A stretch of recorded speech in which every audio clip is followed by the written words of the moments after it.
আসসালামু আলাইকুম এভরিওয়ান, কি অবস্থা সবার? আশা করি সবাই ভালো আছেন। আমরা এখন আসছি পতেঙ্গা বিচের পাশে। পর্যটক বাসে করে আসছি। কিভাবে আসবেন পর্যটক পর্যটক বাসে করে, চাঁদখোলা বাসে কত টাকা খরচ হতে পারে তার সব কিছু থাকবে এই ভিডিওতে। আমাদের সঙ্গে থাকবে। অপরূপ সৌন্দর্যের লাবণী আমাদের ওই বাংলাদেশ, তার মধ্যে চট্টগ্রাম স্বয়ংসম্পূর্ণ। এখানে আছে পাহাড়, নদী, সমুদ্র, ঝর্ণা, প্রকৃতিতে যত কিছু থাকা সম্ভব তার সব কিছু আছে চট্টগ্রামে। চট্টগ্রামের উপরের সারির দর্শনীয় স্থানগুলোর মধ্যে অন্যতম পতেঙ্গা। পতেঙ্গা যদি চাঁদখোলা বাসে চট্টগ্রামের অন্যতম সুন্দর রাস্তা বায়োজিৎ লিঙ্ক রোড দেখতে দেখতে যাওয়া যায় তাহলে কেমন হয়? চাঁদখোলা বাসে যাওয়ার জন্য আপনাকে প্রথমে নিউ মার্কেট, টাইগার পাস অথবা 2 নম্বর গেট ওই জায়গাগুলোতে থাকতে হবে। ওইখান দিয়ে নিউ মার্কেট থেকে 3টা, তারপর পরবর্তীতে টাইগার পাস আসতে যতক্ষণ সময় লাগে আপনি 3:30টার ভিতর যদি 2 নম্বর গেটেও থাকতে পারেন তাহলে আপনি চাঁদখোলা বাসে করে পতেঙ্গা যাইতে পারবেন। পতেঙ্গা যাইতে আপনার ভাড়া নেবে মোট 80 টাকা যাওয়ার ভাড়া, আর আসার ভাড়াটাও এটার সাথে যোগ করে নেবেন।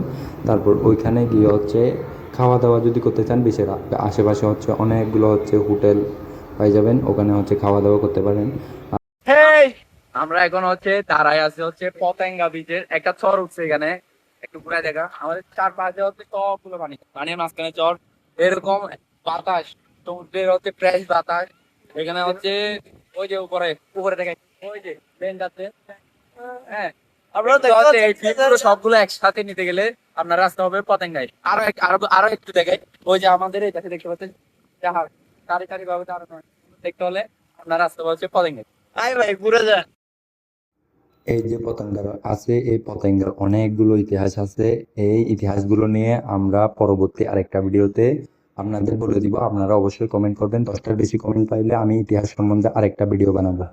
আমি তবু সংক্ষিপ্তভাবে বলে দিই, পতেঙ্গা এটা বাংলাদেশ বন্দর যেটা আছে চট্টগ্রামের, বাংলাদেশের প্রধান বন্দর চট্টগ্রাম বন্দরের মোহনা, বঙ্গোপসাগরের সাথে কর্ণফুলী নদীর মোহনা। তো ওই জায়গায় বন্দরের সবগুলো জাহাজ আসি বীরে। তারপর যখন আমাদের মুক্তিযুদ্ধ হয়েছিল, ওই টাইমেও পাকিস্তানি হানাদার বাহিনী অনেক মাইন ফুটে গেছিল।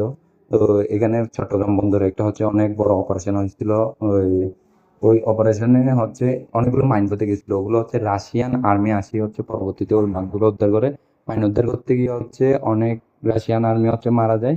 তো ওদের স্মরণে প্রত্যেক বছর আমাদের 16ই ডিসেম্বর যেদিন হয় ওই দিন রাশিয়ান একটা যুদ্ধ জাহাজ, পানির যুদ্ধ জাহাজ এসে ওই জায়গাটায় ওরা পুষ্পস্তবক অর্পণ করে আর কি ওদের শহীদদের জন্য। তো এই ছাড়াও আরো অনেক ইতিহাস আছে, এগুলো সবগুলো অন্য ভিডিওতে পাই যাবেন, আপনারা অবশ্যই কমেন্ট করবেন।